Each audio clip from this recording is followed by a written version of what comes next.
Welcome back to As Well as Yoga.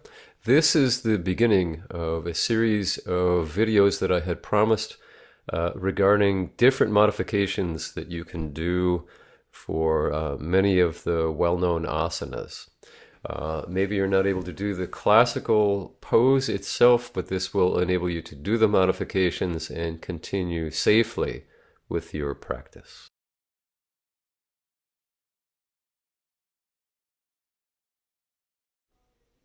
Many people have asked me about Chaturanga.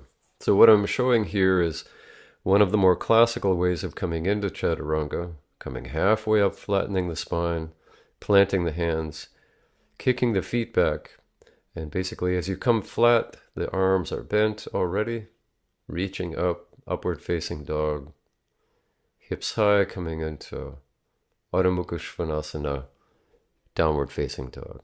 Here's another way, coming into Chaturanga from plank.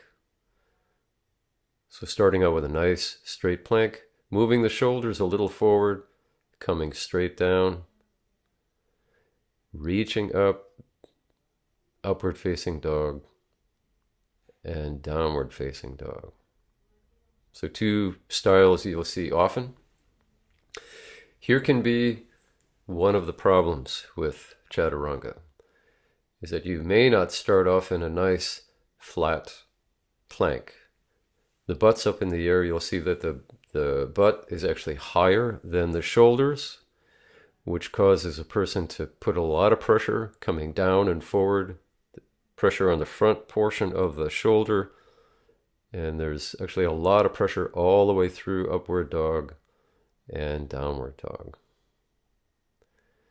So here is one of the ways that I have used to modify that, if you do have a bit of shoulder strength, is to come into a nice flat plank. Come straight down with the shoulders, kind of just a couple inch bend with the elbows, and lift the heart kind of underneath the shoulders and up, keeping the back long, and coming back down to downward facing dog.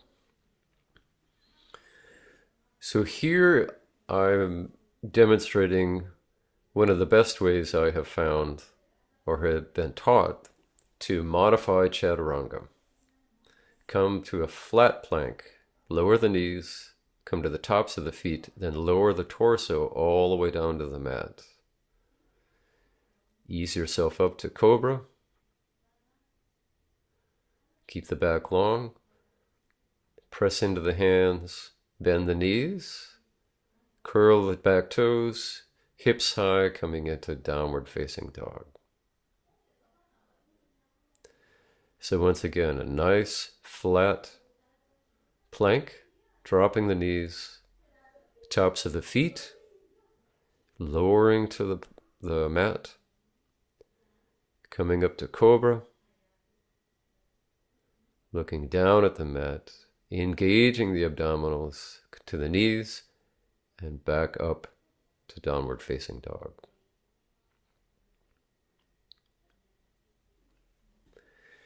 This next modification is for one way of modifying Trikonasana, triangle pose.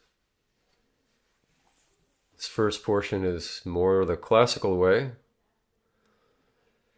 keeping straight in line, keep the neck in line with the spine.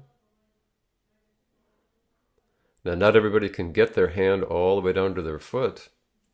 So one way of modifying that is to bend that forward knee, bring the elbow to it, stretch up through the upper arm. Once again, you're still neutralizing the spine and the neck. An easier way of doing triangle pose.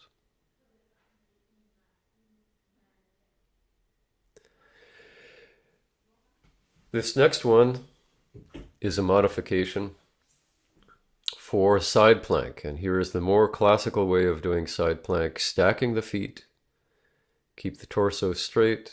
Once again, neutralize the head and the neck, and looking up at the upward hand. So one way of modifying this is to bring that right leg down, the right knee down, reaching up with the other arm and stretching out the top leg. Another way of doing this is to come to the knees. So basically stacking the knees, keep the feet behind, straighten the torso, engage the abdominals, stretch up with the upward arm. Once again, neutralize the neck, look up at the hand. You can always add that little flare of the top leg. A good way of doing side plank until such time as you might be able to perform the more classical side plank. So I hope you've enjoyed these modifications, and thank you for coming back.